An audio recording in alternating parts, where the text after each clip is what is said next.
കർത്താവായ യേശുക്രിസ്തുവിൻ്റെ ധന്യ തിരുനാമം ഇന്ന് പകലിൽ പിന്നെയും നമ്മുടെ മധ്യയെ മഹത്വപ്പെടുമാറാകട്ടെ. ഈ വേദിയിൽ ഇപ്രകാരം നിൽക്കുവാനിടയാക്കിയ ദൈവത്തിന് ഒന്നാമതായി ആയിരം സ്തുതി സ്തോത്ര യാഗങ്ങൾ അർപ്പിക്കുകയാണ്. ഇന്ന് പകലിൽ ഈ സെഷൻ്റെ അധ്യക്ഷനായി വളരെ അനുഗ്രഹീത നിലയിൽ മീറ്റിംഗ് ലീഡ് ചെയ്തുകൊണ്ടിരിക്കുന്ന കർത്താവിൻ്റെ വിലപ്പെട്ട ദാസൻ പാസ്റ്റർ ജോസഫ് സാം അവറുകളെ ഓർത്ത് കർത്താവിനെ സ്തുതിക്കുന്നു. ദൈവസഭയുടെ തിരുവല്ല സൗത്ത് സെൻറ്ററിൻ്റെ ശുശ്രൂഷകനായി കർത്താവിൻ്റെ വയൽ പ്രദേശത്ത് കർത്താവിൻ്റെ വിലപ്പെട്ട ദാസൻ പ്രവർത്തിച്ചു കൊണ്ടിരിക്കുന്നല്ലോ. അതുപോലെ നാം ഏറെ സ്നേഹിക്കുകയും ബഹുമാനിക്കുകയും ചെയ്യുന്ന ദൈവസഭയുടെ ആദരണീയനായ സ്റ്റേറ്റ് ഓവർസിയർ പ്രിയ വൈറജി സാറിനെ ഓർത്ത് കർത്താവിനെ സ്തുതിക്കുകയും മഹത്വപ്പെടുത്തുകയും ചെയ്യുന്നു.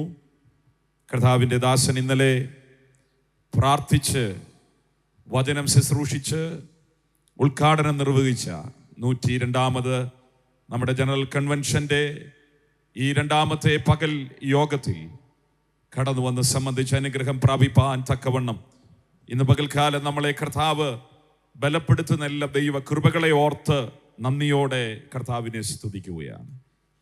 എനിക്ക് ശേഷം ശുശ്രൂഷിക്കുന്ന പാസ്റ്റർ VA മാത്യു അവരുകളെ ഓർത്ത് കർത്താവിനെ സ്തുതിക്കുന്നു.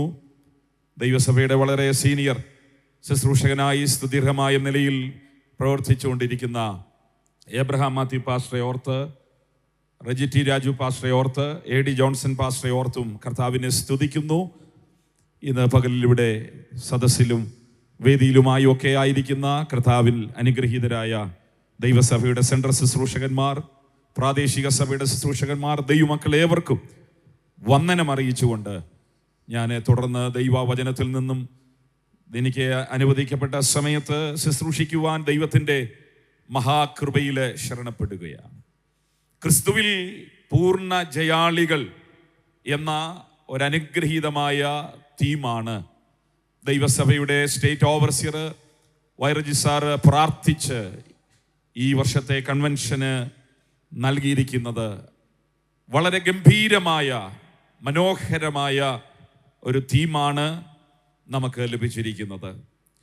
നിരന്തരം തോൽവികളും പരാജയങ്ങളും ഏറ്റുവാങ്ങുന്ന ലോകത്തിന് ഒരു പുത്തൻ പ്രതീക്ഷ നൽകുന്ന ഒരനുഗ്രഹീത തീമാണ്. വിശുദ്ധ ബൈബിളിലെ റോമാലേഖനം 8-ാം അധ്യായം 37-ാം വാക്യത്തെ ആധാരമാക്കിയുള്ളതാണ് നമ്മുടെ തീം. ഈ റോമാലേഖനം 8-ാം അധ്യായത്തെ വേദചിന്തകന്മാർ വിശേഷിപ്പിച്ചിരിക്കുന്ന പേര് മഹത്തായ പുസ്തകത്തിലെ മഹത്തായ അധ്യായമെന്നാണ്. The greatest chapter in the greatest book.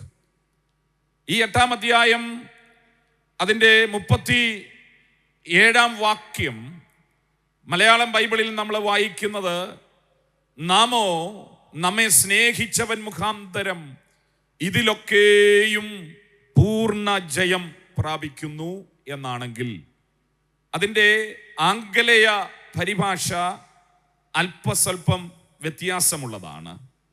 V are more than conquerors.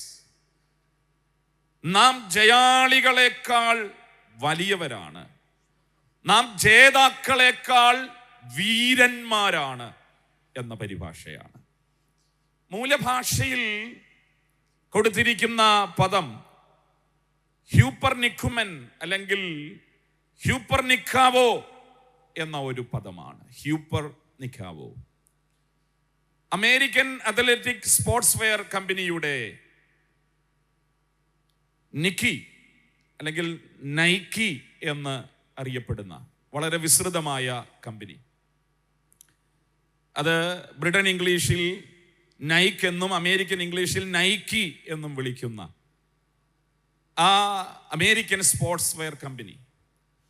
അത് കേട്ടിട്ടില്ലാത്തവരായിട്ട് ആരുമില്ല. ഷൂസുകളും അത്ലറ്റിക് അപ്പാരൽസ് അടക്കം നിരവധി മെറ്റീരിയൽസ് ആ ബ്രാൻഡിൽ പുറത്തിറങ്ങുന്നുണ്ട്. ഈ നിക്കാവോ എന്ന പദത്തിൽ നിന്നാണ് നൈക്കിക്ക് നൈക്കി എന്ന പേര് ലഭിക്കുവാനായിട്ട് ഇടയായി തീർന്നത്. അപ്പോൾ നിക്കാവോ അല്ലെങ്കിൽ നൈക്കി എന്ന വാക്കിന്റെ അർത്ഥം വിജയി, ജേതാവ്, ചാമ്പ്യൻ എന്നുള്ളതാണ്. ഹ്യൂപ്പർ നിക്കാവോ, ഇതിലെ ഹ്യൂപ്പർ എന്ന വാക്കിൽ നിന്നാണ് ഹൈപ്പർ എന്ന വാക്ക് ഉണ്ടായിരിക്കുന്നത്. നമുക്കറിയാം, അതൊരു മെഡിക്കൽ ടെർമിനോളജി ആയിട്ട് ഉപയോഗിക്കാറുണ്ട്. ഹൈപ്പർ ടെൻഷൻ അത് മിക്കവരും ജീവിതത്തിൽ അനുഭവിക്കുന്ന ഒരു രോഗാവസ്ഥയാണ്. BP. നമ്മുടെ രക്തധമനികളിൽ രക്തപ്രവാഹമേൽപ്പിക്കുന്ന സമ്മർദ്ദം അധികരിച്ചു വരുമ്പോൾ അതിന് പറയുന്ന പേരാണ് ഹൈപ്പർ ടെൻഷൻ. ഈ ഹൈപ്പറിന്റെ നേരെ വിപരീത പദമാണ് ഹൈപ്പോ.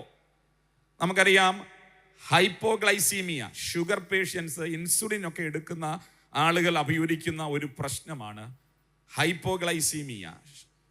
അതിൻ്റെ അർത്ഥം ബിലോ നോർമൽ എന്നാണ്.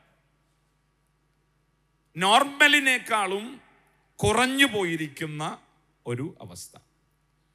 അപ്പോൾ ഈ ഹൈപ്പോതൈറോയിസം, ഇങ്ങനെയൊക്കെ പല വാക്കുകൾ നമ്മൾ ഉപയോഗിക്കാറുണ്ട്. അപ്പോൾ ഹൈപ്പോയുടെ നേരെ വിപരീതമായിരിക്കുന്ന ഹൈപ്പർ, മോർ ദാൻ നോർമൽ.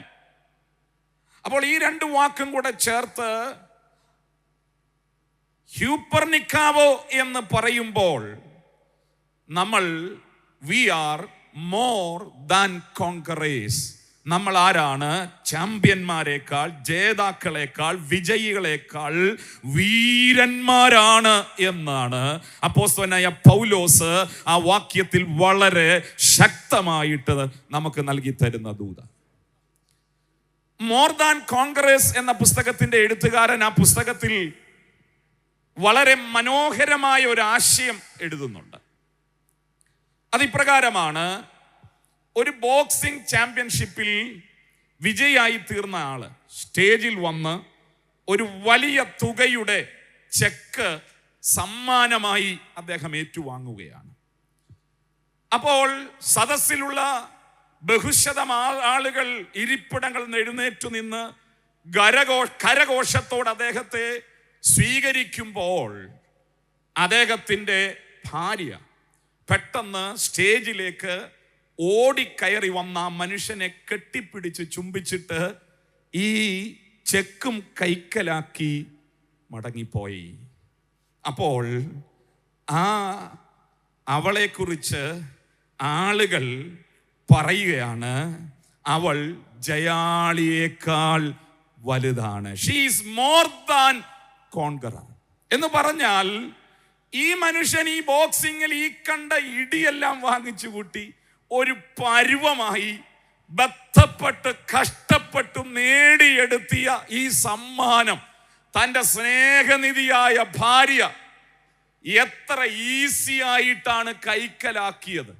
ഇതുപോലെ നമ്മുടെ കർത്താവായ യേശു ക്രിസ്തു കാൽവറി ക്രൂശിൽ ആമേൻ നേടിയ വിജയം തന്റെ സ്നേഹം നിമിത്തം നമുക്ക് സൗജന്യമായി കൈമാറി. നാമോ നമ്മെ സ്നേഹിച്ചവൻ മുഖാന്തരം പൂർണ്ണ ജയാളികളാകുന്നു. സ്തോത്രം. കാൽവരി ക്രൂശിൽ യേശു പിശാചിനെ അടിയറവ് പ്രവഹിച്ച് പാപത്തിന്റെ മേൽ ജയം പ്രാപിച്ച് ലോകത്തെ ജയിച്ച് മരണത്തെ ജയിച്ച് യേശു ക്രിസ്തു കാൽവരിയിൽ നേടിയെടുത്ത ആ അനുഗ്രഹീത വിജയം തന്നെ സ്നേഹിക്കുന്ന തൻ്റെ ജനത്തിന് സൗജന്യമായി കൈമാറി. അതുകൊണ്ട് we are more than conquerors. Hallelujah, സ്തോത്രം. നാമോ നമ്മെ സ്നേഹിച്ചവൻ മുഖാന്തരം ഇതിലൊക്കെയും പൂർണ്ണ ജയം പ്രാപിക്കുന്നു. ഈ വാക്യത്തിലെ ഓരോ വാക്കിനും അർത്ഥമുണ്ടെന്നാണ് ഞാൻ കരുതുന്നത്. അതിലൊന്നാമതായി കാണുന്നത് നാമോ. ആരെയാണ് അപ്പോസ്തലൻ നാം എന്ന് ഉദ്ദേശിക്കുന്നത്? അത് നാം അറിയണമെങ്കിൽ 5-ാം അധ്യായത്തിലെ ചില വാക്യങ്ങൾ നമ്മൾ ശ്രദ്ധിക്കണം. 5-ാം അധ്യായത്തിൻ്റെ 6-ാം വാക്യം, നാം ബലഹീനരായിരിക്കുമ്പോൾ തന്നെ ക്രിസ്തു തക്ക സമയത്ത് അഭക്തർക്കു വേണ്ടി മരിച്ചു. നാം ആരായിരുന്നു? ഒന്ന്, നാം ബലഹീനർ ആയിരുന്നു. റോമാസഭയിലെ വിശ്വാസികളെ സംബന്ധിച്ചിടത്തോളം അവർ ആത്മീയമായി ബലഹീനരായിരുന്നു. ദൈവത്തിന്റെ മുമ്പിൽ നിൽപ്പാൻ അവർ അശക്തരായിരുന്നു. ന്യായപ്രമാണത്തിന്റെ കൽപ്പനകളെ അനുസരിക്കുവാൻ അവർ ബലമില്ലാത്തവരായിരുന്നു. തിന്മയെ ജയിക്കുവാൻ അവർ ശക്തിയില്ലാത്തവരായിരുന്നു. അതെ, അവരാരായിരുന്നു? അവർ ബലഹീനരായിരുന്നു. രണ്ടാമത് 5-ാം അധ്യായത്തിന്റെ 8-ാം വാക്യം, ക്രിസ്തുവോ നാം പാപികളായിരിക്കുമ്പോൾ തന്നെ നമുക്ക് വേണ്ടി മരിക്കയാൽ ദൈവം തനിക്ക് നമ്മോടുള്ള സ്നേഹത്തെ പ്രദർശിപ്പിക്കുന്നു. രണ്ടാമത് നാം ആരായിരുന്നു? നാം പാപികളായിരുന്നു. മൂന്നാമത് 5-ാം അധ്യായത്തിന്റെ 10-ാമത്തെ വാക്യം, ശത്രുക്കളായിരിക്കുമ്പോൾ തന്നെ നമുക്ക് അവന്റെ പുത്രന്റെ മരണത്താൽ ദൈവത്തോട് നിരപ്പ് വന്നു എങ്കിൽ നിരന്ന ശേഷം നാം അവന്റെ ജീവനാൽ എത്ര അധികമായി രക്ഷിക്കപ്പെടും. മൂന്നാമത് നാം ആരായിരുന്നു? നാം ശത്രുക്കളായിരുന്നു. ഒരു തരത്തിലുമുള്ള അനുരഞ്ജനവുമില്ലാതെ, ഒരു തരത്തിലുമുള്ള വിട്ടുവീഴ്ചകളില്ലാതെ, ഒത്തുതീർപ്പില്ലാതെ നാം ആരായിരുന്നു? ദൈവത്തോട് ശത്രുക്കളായിരുന്നു. അപ്പോൾ പൗലോസ് റോമാ സഭയിലുള്ള വിശ്വാസികളോട് പറയാണ്, നിങ്ങൾ ആരാണ്? സ്തോത്രം, നിങ്ങൾ ബലഹീനരായിരുന്നു, നിങ്ങൾ പാപികളായിരുന്നു, നിങ്ങൾ ശത്രുക്കളായിരുന്നു. എന്നാൽ സ്തോത്രം, നാമോ പാപികളായിരുന്ന, ബലഹീനരായിരുന്ന, ദൈവത്തോട് ശത്രുക്കളായിരുന്ന നമ്മെ സ്നേഹിച്ചവൻ മുഖാന്തരം ഇതിലൊക്കെയും ജയം നൽകിയിരിക്കുന്നു. അപ്പോൾ ഒന്നാമത്തെ വാക്ക് നാമോ, നാം ആരായിരുന്നു എന്ന് നാം കണ്ടു കഴിഞ്ഞു. രണ്ടാമത് അതിലെ കൊടുത്തിരിക്കുന്ന പ്രയോഗം, നമ്മെ സ്നേഹിച്ചവൻ മുഖാന്തരം. നമ്മെ സ്നേഹിച്ചവൻ മുഖാന്തരം. നമ്മെ സ്നേഹിച്ചത് ആരാണ്? നമ്മളെ സ്നേഹിച്ചത് നമ്മുടെ ദൈവമാണ്. കരുണാസമ്പന്നനായ ദൈവമോ നമ്മെ സ്നേഹിച്ച മഹാസ്നേഹം നിമിത്തം, ആ ദൈവസ്നേഹത്തിന്റെ പാരമ്യത വെളിപ്പെട്ടത് കാൽവറി ക്രൂശിലാണ്. Praise the Lord. മത്തായിയുടെ സുവിശേഷം 25:41 നമ്മൾ കാണുന്നുണ്ട്, നരകം ആർക്കു വേണ്ടിയാണ് ദൈവം സൃഷ്ടിച്ചത്? പിശാചിനും അവന്റെ ദൂതന്മാർക്കും വേണ്ടിയാണെന്ന് അവിടെ വായിക്കുന്നുണ്ട്. പിശാച് ചെയ്ത തെറ്റെന്തായിരുന്നു എന്ന് നമുക്കറിയാം. സ്തോത്രം, അവന്റെ ഹൃദയത്തിൽ ചിന്തിച്ചതേ ഉള്ളൂ, അത്യുന്നതനോട് സമനാകുമെന്നും അത്യുന്നത സിംഹാസനത്തിന്റെ ഉയരെ തൻ്റെ സിംഹാസനം വെക്കുമെന്നും ഹൃദയത്തിൽ ചിന്തിച്ചതേ ഉള്ളൂ. പ്രവൃത്തിയിൽ കൊണ്ടുവരാൻ ദൈവം സമ്മതിച്ചില്ല. അപ്പോഴേ അവനെ ആ സ്ഥാനത്ത് നിന്ന് ദൈവം മാറ്റിയിട്ട് അവന് വേണ്ടി ദൈവം എന്തൊരുക്കി? നിത്യ നരകമൊരുക്കി. എന്നാൽ ഏദൻ തോട്ടത്തിലേക്ക് ശ്രദ്ധിക്കുമ്പോൾ മനുഷ്യൻ ഹൃദയം കൊണ്ട് ചിന്തിക്കുക മാത്രമല്ല, ആ ഫലം കാണാൻ ഭംഗിയുള്ളതും തിന്മാൻ നല്ലതും ജ്ഞാനം പ്രാപിപ്പാൻ കാമ്യമെന്ന് കണ്ടു, പറിച്ചു തിന്നു, ഭർത്താവിനും കൊടുത്തു. ഹൃദയത്തിൽ ചിന്തിക്കുക മാത്രമല്ല, പ്രവർത്തിക്ക കൂടെ ചെയ്തിട്ടും മനുഷ്യനു വേണ്ടി മറ്റൊരു നരകം ഒരുക്കാതെ പകരം കാൽവറി ഒരുക്കി.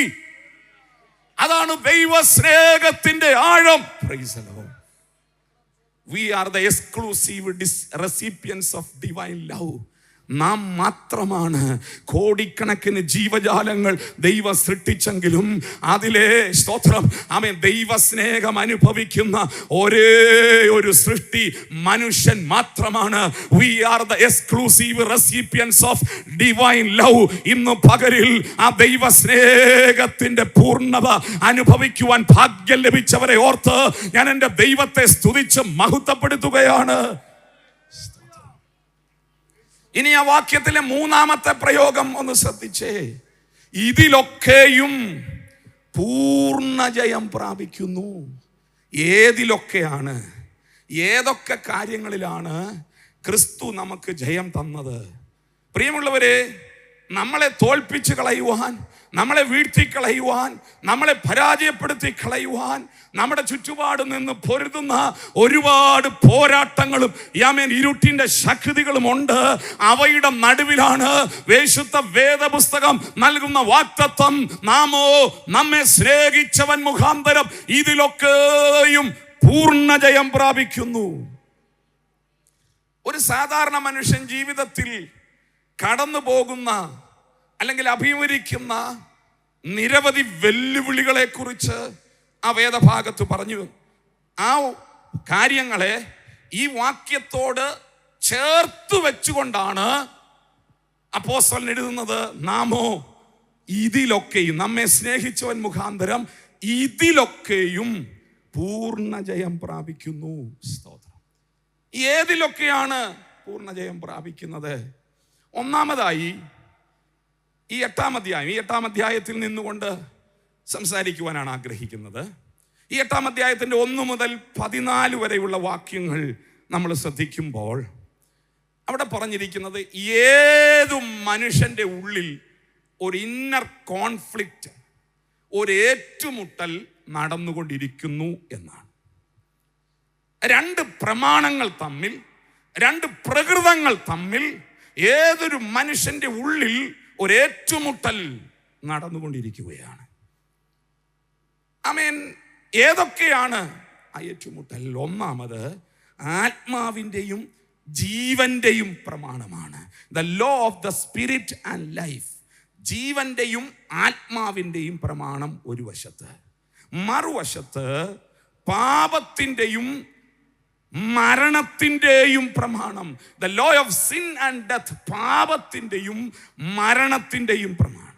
അപ്പോൾ ഒരു മനുഷ്യൻ്റെ ഉള്ളിൽ ഒരു വശത്ത് ആത്മാവിൻ്റെ പ്രമാണവും മറുവശത്ത് പാപത്തിൻ്റെ അല്ലെങ്കിൽ ജഡത്തിൻ്റെ പ്രമാണവും തമ്മിൽ ഒരു ഇന്നർ കോൺഫ്ലിക്റ്റ് നടന്നുകൊണ്ടിരിക്കുകയാണ്, ഒരു ഏറ്റുമുട്ടൽ നടന്നുകൊണ്ടിരിക്കുകയാണ്. ഈ 2 സമ്മർദ്ദങ്ങളുടെ നടുവിലാണ് ഏതൊരു മനുഷ്യനും ജീവിക്കുന്നത്. സ്തോത്രം. അപ്പോൾ ഇതിന് മുമ്പുള്ള 7-ാം അധ്യായം, ആ 7-ാം അധ്യായത്തിൽ പരാജയപ്പെട്ട ഒരു മനുഷ്യൻ്റെ ചിത്രം അപ്പോസ്തലൻ വരച്ച് കാണിക്കുന്നുണ്ട്. ജയിക്കാൻ ആഗ്രഹമുണ്ടെങ്കിലും തോറ്റുപോകുന്ന ഒരു മനുഷ്യൻ്റെ നിലവിളിയാണ് 7-ാം അധ്യായം. അതിന് 24-ാം വാക്യത്തിൽ ഇങ്ങനെ നാം വായിക്കുന്നു, അയ്യോ ഞാൻ അരിഷ്ട മനുഷ്യൻ, ഈ മരണത്തിന് അധീനമായ ശരീരത്തിൽ നിന്ന് എന്നെ ആർ വിടുവിക്കും? നന്മ ചെയ്യാൻ ആഗ്രഹിച്ചു, പക്ഷേ ഇച്ഛിക്കുന്ന നന്മയല്ല, പകരം തിന്മയാണ് ചെയ്യുന്നത്. നന്മ ചെയ്യാൻ ആഗ്രഹിച്ചിട്ടും അത് ചെയ്യാൻ കരുത്തില്ലാതെ പോയ ഒരു മനുഷ്യൻ. നന്നായി ജീവിക്കണമെന്ന് ആഗ്രഹിച്ചു, പക്ഷേ അത് സാധിക്കാതെ പോയ ഒരു മനുഷ്യൻ. തിന്മ ചെയ്യരുത് എന്ന് അവൻ ആഗ്രഹമുണ്ട്, പക്ഷേ തിന്മ ചെയ്യാതിരിക്കാൻ കഴിയുന്നില്ല.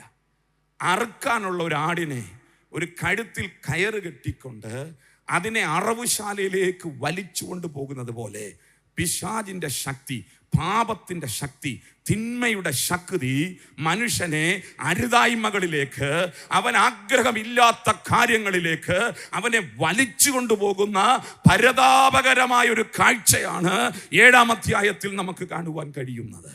സ്തോത്രം. അവിടെ ഒരു ചോദ്യം ഉയർത്തുകയാണ് ആ മനുഷ്യൻ. അയ്യോ ഞാൻ അരിഷ്ട മനുഷ്യൻ, മരണത്തിന് പാപത്തിന് അധീനമായ ഈ ശരീരത്തിൽ നിന്ന് എന്നെ ആർ വിടുവിക്കും? ആ ചോദ്യത്തിൻ്റെ ഉത്തരമാണ് അടുത്ത അധ്യായത്തിൽ അപ്പോസ്തലൻ നൽകി തരുന്നത്. നാമോ നമ്മെ സ്നേഹിച്ചവൻ മുഖാന്തരം ഇതിലൊക്കെയും പൂർണ്ണ ജയം പ്രാപിക്കുന്നു. അപ്പൊ ഏതിലൊക്കെയാണ് നമുക്ക് പൂർണ്ണ ജയം? ഒന്ന്, നമ്മുടെ അന്തരംഗത്തിൽ നടക്കുന്ന ആ ഇന്നർ കോൺഫ്ലിക്റ്റ്, 2 പ്രമാണങ്ങൾ തമ്മിൽ, 2 പ്രകൃതങ്ങൾ തമ്മിൽ നമ്മളെ പാപരാഗ മോഹത്തിലേക്ക് വലിച്ചടയ്ക്കുന്ന, അവയവങ്ങളിൽ പോരാടുന്ന പാപത്തിന്റെ പ്രമാണം, അതിൻ്റെ മേൽ ഒരു പൂർണ്ണ ജയമുണ്ടെന്ന് വിശുദ്ധ തിരുവെഴുത്തിൽ കൂടെ അപ്പോസ്തലനായ പൗലോസ് വളരെ ശക്തമായി പറയുകയാണ്. രണ്ടാമതായി, സ്തോത്രം, നമ്മെ ക്രിസ്തുവിൻ്റെ സ്നേഹത്തിൽ നിന്ന് വേർതിരിച്ച് കളയുവാൻ, വീഴ്ത്തിക്കളയുവാൻ, വേർപെടുത്തി കളയുവാൻ പോരാടുന്ന ഒരുപാട് ശക്തികളുണ്ട്. അതിനെക്കുറിച്ചാണ് 35 മുതലുള്ള വാക്യങ്ങളിൽ അപ്പോസ്തലൻ പറയുന്നത്. ക്രിസ്തുവിൻ്റെ സ്നേഹത്തിൽ നിന്ന് നമ്മെ വേർതിരിക്കുന്നതാണ്. ഒരു വലിയ ചോദ്യമാണിത്. ഒരിക്കലെങ്കിലും കർത്താവിൻ്റെ സ്നേഹം അനുഭവിച്ച ആർക്കും ആ സ്നേഹത്തിൽ നിന്ന് വേർതിരിഞ്ഞു പോകുവാനായിട്ട് കഴിയത്തില്ല. അത്രയ്ക്കും ആഴമാണതിന്, അത്രയ്ക്കും ആർദ്രതയാണതിന്, അത്രയ്ക്കും ഊഷ്മളതയാണതിന്, അത്രയ്ക്കും ഉറപ്പുള്ള സ്നേഹമാണ് ക്രിസ്തുവിൻ്റെ സ്നേഹം. എന്നിട്ട് ചോദിക്കുകയാണ്, ഈ മനുഷ്യൻ തൻ്റെ സാധാരണ മനുഷ്യ ബന്ധങ്ങളിൽ നമ്മുടെ സ്നേഹമൊക്കെ അറ്റുപോകാനുള്ള സാധ്യതകളുണ്ട്. അങ്ങനെയുള്ള നിരവധി സാഹചര്യങ്ങളിലൂടെയാണ് മനുഷ്യൻ കടന്നു പോകുന്നത്. എന്തൊക്കെയാണ് ആ കാര്യങ്ങളെന്ന് അപ്പോസ്തലൻ ഇവിടെ പറയുകയാണ്. കഷ്ടതയോ, പട്ടിണിയോ, സങ്കടമോ, ഉപദ്രവമോ, നഗ്നതയോ, ഇവയെല്ലാം കഷ്ടതയുടെ പട്ടികയിൽ വരുന്നവയാണ്. ഈ പറഞ്ഞ കാര്യങ്ങളൊക്കെ കഷ്ടതയുടെ പട്ടികയിൽ വരുന്നവയാണ്. പ്രിയരെ, കഷ്ടതയ്ക്ക് ക്രിസ്തുവിൻ്റെ സ്നേഹത്തിൽ നിന്ന് നമ്മെ വേർപിരിക്കുവാൻ കഴിയത്തില്ലെന്ന് ക്രൈസ്തവ ചരിത്രത്തിൻ്റെ സാക്ഷ്യം പരിശോധിച്ചാൽ നമുക്ക് കാണാൻ കഴിയും. ഒന്നിനും ക്രിസ്തുവിൻ്റെ സ്നേഹത്തിൽ നിന്ന് നമ്മളെ വേർപിരിച്ച് കളയുവാൻ കഴിയത്തില്ല. ക്രിസ്തുവിനെ സേവിക്കാൻ ഇറങ്ങിയിട്ട് ഒരുപാട് കഷ്ടതകൾ അനുഭവിച്ച ഒരു മനുഷ്യനാണ് ഈ റോമാലേഖനത്തിന്റെ എഴുത്തുകാരനായിരിക്കുന്ന അപ്പോസ്തലനായിരിക്കുന്ന പൗലോസ്. ഒരു സമ്പന്ന കുടുംബത്തിൽ പിറന്നവൻ, ഒരു വ്യവസായിയുടെ മകനായി പിറന്നവൻ, തനിക്കുണ്ടായിരുന്നതും നേടിയതുമൊക്കെയും ചവറം നെണ്ണിയിട്ട് ക്രിസ്തുവിൻ്റെ സ്നേഹത്തിൽ പിടിക്കപ്പെട്ടവനായി ക്രിസ്തുവിനെ സ്നേഹിക്കുവാൻ ഇറങ്ങിത്തിരിച്ച ഈ മനുഷ്യന്റെ ജീവിതത്തിൽ വന്നു ഭവിച്ച നിരവധി അനവധി കഷ്ടതയുടെ അനുഭവങ്ങൾ. കൊരിന്തിയ ലേഖനത്തിൽ 2 കൊരിന്ത്യർ 11 അധ്യായത്തിൽ അസാധാരണമായി താൻ അനുഭവിച്ച 27 പരം കാര്യങ്ങളെ അക്കമിട്ട് നിരത്തുന്നുണ്ട്. ഒരു മനുഷ്യൻ തൻ്റെ മനുഷ്യ ജീവിതത്തിൽ, തൻ്റെ പുരുഷായസിൽ കടന്നു പോകുവാൻ കഴിയുന്ന എല്ലാ കഷ്ടതയിൽ കൂടെയും കടന്നുപോയ ഈ അപ്പോസ്തലനായ പൗലോസ് സ്തോത്രം തൻ്റെ അനുഭവങ്ങളിൽ നിന്നുകൊണ്ട് എഴുതുകയാണ്, ഇവയ്ക്കൊന്നും ക്രിസ്തുവിൻ്റെ സ്നേഹത്തിൽ നിന്ന് നമ്മെ വേർപിരിക്കുവാൻ സാധ്യമല്ല. പ്രിയരെ, കഷ്ടതയ്ക്ക് ഈ ലാറ്റിൻ ഭാഷയിൽ ഉപയോഗിച്ചിരിക്കുന്ന ഒരു പദമാണ് ട്രിബുലം. ആ ട്രിബുലം എന്ന വാക്കിൽ നിന്നാണ് ദ ഗ്രേറ്റ് ട്രിബുലേഷൻ, മഹോദ്രവം എന്ന വാക്കൊക്കെ ഉണ്ടായിട്ടുള്ളത്. എന്നാൽ പണ്ട് കാലത്ത് റോമാക്കാരുടെ മെതിവണ്ടിയായിരുന്നു ട്രിബുലം എന്ന് പറയുന്നത്. അവർ മെതിക്കാൻ ഉപയോഗിച്ചിരുന്ന മെതിവണ്ടിക്ക് ട്രിബുലം എന്നാണ് പേര് വിളിച്ചിരുന്നത്. വലിയ ചക്രങ്ങളാണ്. ആ ചക്രങ്ങളിൽ എല്ലിൻ കഷണങ്ങളും മരക്കഷണങ്ങളും കല്ലുകളും ഒക്കെ പ്രത്യേക നിലയിലും ആനുപാതത്തിലും കെട്ടിവെച്ച് ധാന്യങ്ങളുടെ മേൽ കയറ്റി ആ മെതിവണ്ടി ഉരുട്ടുമ്പോൾ പതിരും കതിരും തമ്മിൽ വേർതിരിഞ്ഞ് ലഭിക്കും. പക്ഷെ ഒരു മെതിവണ്ടി ഒരു വീട്ടിലുണ്ട് എന്ന് കരുതി എല്ലാ ധാന്യങ്ങളും ആ മെതിവണ്ടി കൊണ്ട് മെതിക്കത്തില്ല എന്നാണ് യെശയ്യാ പ്രവാചകൻ എഴുതിയിരിക്കുന്നത്. യെശയ്യാ പ്രവാചകൻ 28 അധ്യായത്തിൻ്റെ 27 മുതലുള്ള വാക്യങ്ങളിൽ പറയുകയാണ്, കരിഞ്ജീരകം മെതിവണ്ടി കൊണ്ട് മെതിക്കുന്നില്ല, ജീരകത്തിൻ്റെ മേൽ വണ്ടിയുടെ ചക്രം ഉരുട്ടുന്നതുമില്ല, കരിഞ്ജീരകം വടി കൊണ്ടും ജീരകം കോൽ കൊണ്ടും തല്ലിയെടുക്കുകയത്രേ ചെയ്യുന്നത്. മെതിക്കയിൽ ധാന്യം ചതച്ചു കളയാറുണ്ടോ? സ്തോത്രം. അവൻ അതിനെ ചതച്ചു കളയത്തില്ല. സ്തോത്രം. ആമേൻ. അപ്പൊ ഒരു മെതിവണ്ടി ഒരു വീട്ടിലുണ്ടെന്ന് കരുതി എല്ലാത്തരം ധാന്യങ്ങളും മെതിവണ്ടി കയറ്റി മെതിക്കത്തില്ല. ചില ധാന്യങ്ങൾ ഈടുറ്റ പുറന്തോടുള്ളവയാണ്, ചിലത് ബലക്കുറവുള്ളതാണ്, ചിലത് മാർദ്ദവമായിട്ടുള്ള സ്തോത്രം ധാന്യങ്ങളാണ്. സ്തോത്രം. അത്തരം ധാന്യങ്ങളുടെ മേല് ഈ മെതിവണ്ടി കയറ്റിയാൽ അതെന്ത് ചെയ്യും? ചതഞ്ഞു പോകും. അതുകൊണ്ട് യെശയ്യാവ് പറയാണ്, എല്ലാ ധാന്യങ്ങളുടെ മേലും മെതിവണ്ടി കയറ്റാറില്ല. അതുപോലെയാണ് നമ്മുടെ ദൈവവുമെന്ന് യെശയ്യാവ് ആത്മാവിൽ എഴുതുകയാണ്. പ്രിയമുള്ളവരെ, നമ്മുടെ ആന്തരിക കരുത്തും നമ്മുടെ വിശ്വാസത്തിന്റെ കരുത്തും നമ്മുടെ മാനസിക കരുത്തും ഒക്കെ ദൈവത്തിനറിയാം. നമ്മുടെ കഴിവും നമ്മുടെ കഴിവുകേടും ദൈവത്തിനറിയാം. നമുക്ക് പരീക്ഷ അനുവദിക്കുമ്പോൾ നമ്മുടെ ബെയറിംഗ് കപ്പാസിറ്റി, നമ്മുടെ വഹനശേഷി എത്രയുണ്ടെന്ന് ദൈവത്തിനറിയാം. അതുകൊണ്ടാണ് 103-ാം സങ്കീർത്തനത്തിന്റെ 14-ാം വാക്യത്തിൽ എഴുതിയിരിക്കുന്നത്, അവൻ നമ്മുടെ പ്രകൃതി അറിയുന്നുവല്ലോ, നാം പൊടി എന്ന് അവൻ ഓർക്കുന്നു. അവൻ നമ്മുടെ പ്രകൃതി അറിയുന്നു. ഇംഗ്ലീഷ് ബൈബിളിൽ എഴുതിയിരിക്കുന്ന he knows our frame. He knows our frame. നമുക്കെല്ലാം ഒരു ഫ്രെയിം വർക്ക് ഉണ്ട്, ഒരു ഫ്രെയിം വർക്ക്, ചട്ടക്കൂട്. സ്തോത്രം.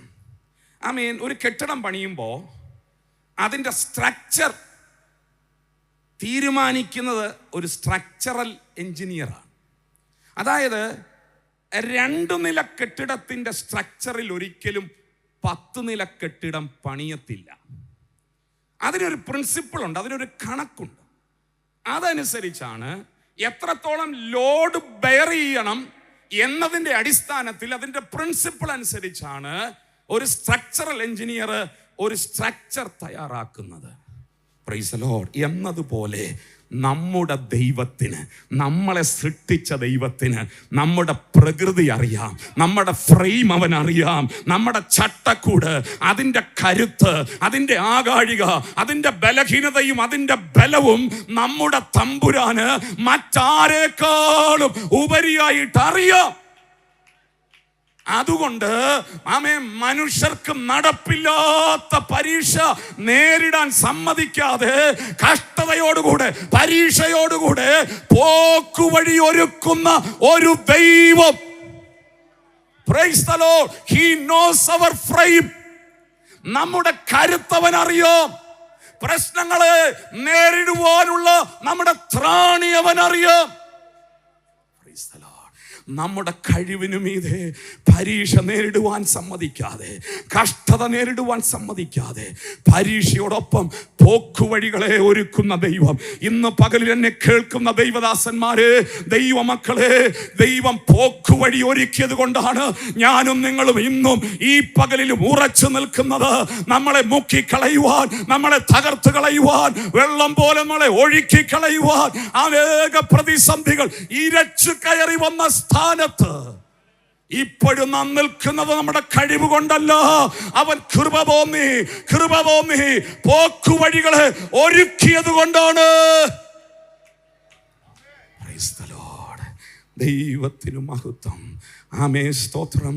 അങ്ങനെ നമ്മെ സ്നേഹിക്കുന്നവൻ മുഖാന്തരം കഷ്ടതയിലും നാം എന്തു പ്രാപിക്കുന്നു?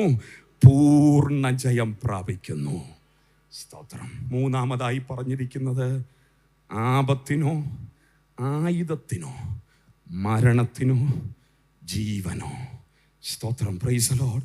ഇതിനു പോലും ക്രിസ്തുവിൻ്റെ സ്നേഹത്തിൽ നിന്ന് തന്നെ വേർപിരിക്കുവാൻ സാധ്യമല്ല.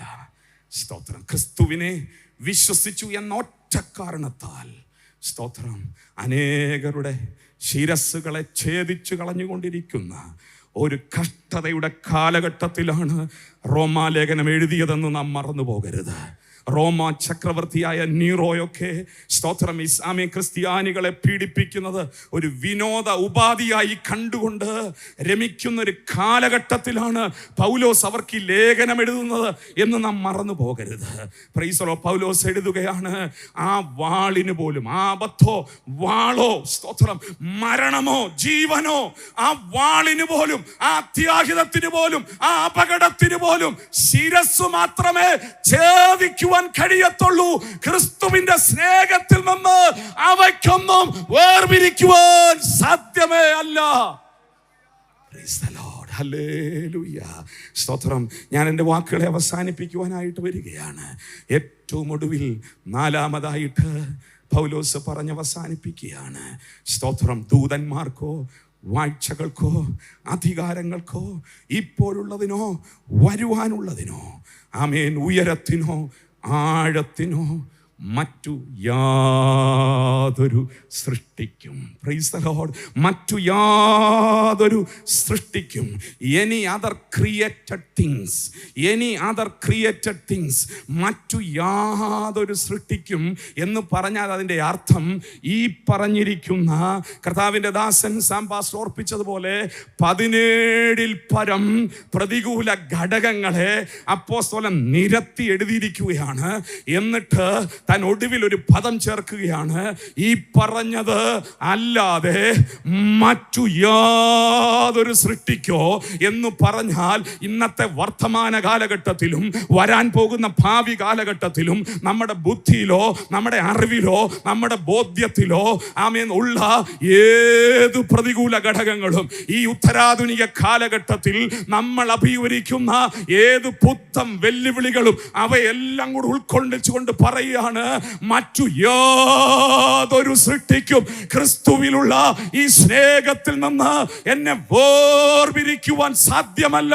നാമോ നമ്മെ സ്നേഹിച്ചവൻ മുഖാന്തരം ഇതിലൊക്കെയും പൂർണ്ണജയം പ്രാപിക്കുന്നു. നമ്മുടെ കണ്ണുകളെ ഇന്ന് പകൽക്കാലം ദൈവവചനത്തിന്റെ മുമ്പാകെ ഒന്നടച്ച് ഒരല്പ നിമിഷം ഒന്ന് ഏൽപ്പിച്ചു കൊടുക്കാം. ജീവിതത്തിന്റെ വിധി വൈരുദ്ധ്യങ്ങളുടെ നടുവിൽ ഇരുട്ടിന്റെ ശക്തികൾ ജീവിതത്തിൽ ഇരച്ചു കയറി വന്ന് താണ്ഡവമാടുമ്പോൾ നമ്മുടെ ബുദ്ധിക്കും നിരക്കാത്ത, നമ്മുടെ അറിവിലും ബോധ്യത്തിലും ഇല്ലാത്ത നമ്മുടെ പൂർവ്വപിതാക്കന്മാർ കഴിഞ്ഞ നാളുകളിൽ ഒരുപക്ഷെ അഭിമുഖീകരിച്ചിട്ടില്ലാത്ത പ്രതിസന്ധികളും വെല്ലുവിളികളും ആമേ മുമ്പോട്ട് ദൈവസഭയ്ക്ക് നമുക്ക് ഓരോരുത്തർക്കും നേരിടേണ്ടി വന്നേക്കാം. എന്നാൽ അപ്പോസ്തലൻ ആ വാക്കിൽ വിളിച്ചു പറയുകയാണ്, മറ്റു യാതൊരു സൃഷ്ടിക്കും, എനി അതർ ക്രിയേറ്റഡ് തിങ്, ഏത് കാര്യവുമായിക്കൊള്ളട്ടെ, ഏത് വിഷയവുമായിക്കൊള്ളട്ടെ, നമ്മുടെ ജീവിതത്തിന്റെ പാന്താവിൽ നമുക്കെതിരെ ഇരച്ചു കലങ്ങി മറിഞ്ഞുയരുന്ന ഏത് പ്രതികൂലമാണെങ്കിലും അവയുടെ മേലെല്ലാം നമ്മെ സ്നേഹിച്ചവൻ മുഖാന്തരം പൂർണ്ണ ജയം നൽകുന്ന ഒരു കർത്താവുണ്ട്. നമ്മുടെ കരങ്ങളെ ഒന്ന് വീശി, നമ്മുടെ കരങ്ങളെ ഒന്ന് ഉയർത്തി ഇന്ന് പകൽക്കാലം ആ കർത്താവിനെ ഒന്ന് മഹത്വപ്പെടുത്തി, ആ കരങ്ങളെ തട്ടി അവനെ ഒന്ന് സ്തുതിച്ച് ആ കർത്താവിനെ ഒന്ന് മഹത്വപ്പെടുത്താം.